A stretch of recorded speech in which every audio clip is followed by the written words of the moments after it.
Topher started drinking, and drinking a lot.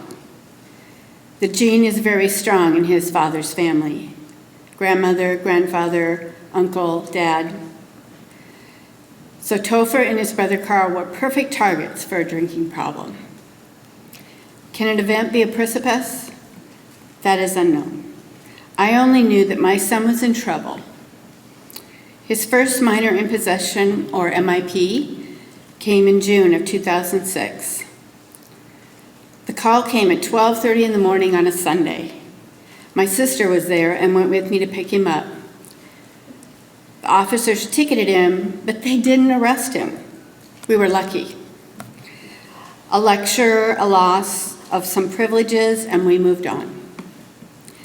Labor Day of that same year, Topher was picked up again in Gardner, Kansas at midnight.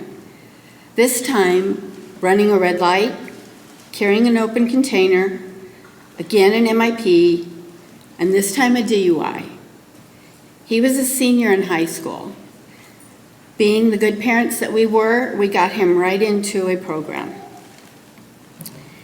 Topher did a 28-day program inpatient and a 60-day outpatient program. We dragged the whole family to meetings on Wednesdays and Sundays because this is a family disease. Topher worked the program. I painted and redecorated his room, AKA got rid of all the alcohol. This was the beginning of our nightmare. Topher grew in his addiction, and his older brother was right there with him. I drove to the Leawood Police Department so many times my car knew the way on its own. I would pick them up and drop them off everywhere. I did it because I was the one that didn't lose my license. I drove to Westport one night late on a Saturday because a cop called me and told me if I came and got them, he wouldn't arrest them. I drove them to their lawyer, their probation officers, their drug tests. I did it because they couldn't drive. I did it because I thought I was helping. I did it because I thought I was in control of the situation. I stayed up late to make sure that they made it home. I cleaned my son up after he was so drunk. He soiled himself. I got them to bed when they had no idea where they were. I woke up to stop their drunken physical fights. I lied to cops at the door.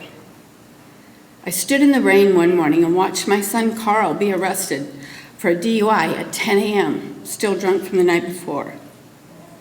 I would wake in the middle of the night and I would go in their rooms and turn them on their sides so they wouldn't aspirate. I cried when their hands shook. I cried when they had black eyes and scrapes and bruises that they had no idea how they got. I cried when I changed beds wet with urine and scrubbed those mattresses. I cried when I had to take my daughters with me because I was too scared to go alone to find them. I tried to keep my son from being fired at his job for drinking. I lied to friends and family and everyone for them, including their dad. I thought I could control it. I thought I could cure it. And I damn well knew I had caused it. If I hadn't just ... just fill that blank with any of the list in my head. One night in January 2011, the temps were so cold with no wind chill factored in. Topher had walked out of work and walked a few miles to a bar. Carl went with me in my pajamas. I was standing in a bar begging Topher to come home. After chasing him around in sub-zero temperatures, he finally agreed to go to his dad's. We arrived at his dad's, and Doug was standing in the driveway waiting for us. As soon as Carl let Topher out of the back seat, Topher took off running. Carl and I went after him. Doug yelled out for me to come back. I knew Topher would freeze to death if I left him out there. I told Doug I have to go get him.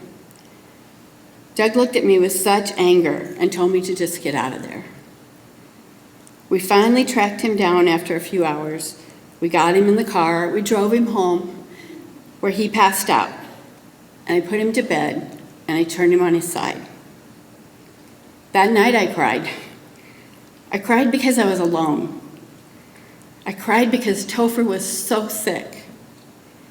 I cried because Carl was sick too, and I hadn't even begun to think about what to do for him. I cried because my daughter's life were a mess. I cried because I didn't know how much longer I could do this. And in all honesty, I wasn't even sure I should be doing this. Doug was right that night. He had every right to be that angry with me. I was the best enabler you will ever meet. Of course, that night passed, and we continued in our course of chaos being our norm. And one day in April, I was at my therapist's office. Yes, I do have a therapist. It's amazing, considering what a mess I am and was. I was in her office, and as always, we were talking about the boys. And she said to me, "Why do you not love and respect them enough to let them take care of themselves? They're 22 and 23. Well, that really hit home. Within a week, I'd found a program, and Topher and I were meeting with the counselors of the Crossroads sobriety group. His dad was on board and willing to be involved. Topher, of course, was resisting, and he was saying no.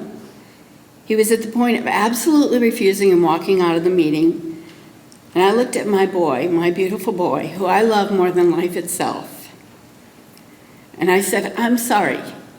If you're not sober, you can't live with me." And he walked out of the meeting, and he packed a bag, and he left. I cried. He spent 3 days drinking, hanging out, and doing a lot of talking with his sister, Claire. On a Friday night, he called me, and he told me he had an appointment to sign up for the sobriety program the next morning. He joined Crossroads, and that began his road to recovery. 1 week later, I sent Carl up to talk to those counselors, supposedly about Topher, but it was for Carl. Carl came home in tears and said to me, "Mom, I need this program more than Topher does." I drove Carl to St. Louis to start the program there on April 8th, 2011. Carl has been sober 5 years. Topher's been sober a year. Topher had a relapse 4 years ago with sobriety and is again sober for a year. They are both doing very well. They're in school, they're independently living, they're holding jobs, they're having honest, open, loving relationships. They both work a program, and that's a verb, work. It is hard work to stay sober every single day. My 3 daughters and I owe our healthy outlook and our happiness to Carl and Topher. We all work a program in our own way, and we have a bond with each other that is stronger than ever. We've all been in the eye of the tornado, where it seemed so calm and right, and yet it was so dangerous. When Carl graduated the program, he, in his speech, said, "Mom, thank you for being there with me and never giving up. I don't know how you did it. And in all honesty, I have no idea myself." When Carl was celebrating sobriety 3 years, Topher sent him a message. "I couldn't have gotten drunk the way I did without you, and I couldn't have gotten sober the way I have without you. Much love and a little bit of thanks."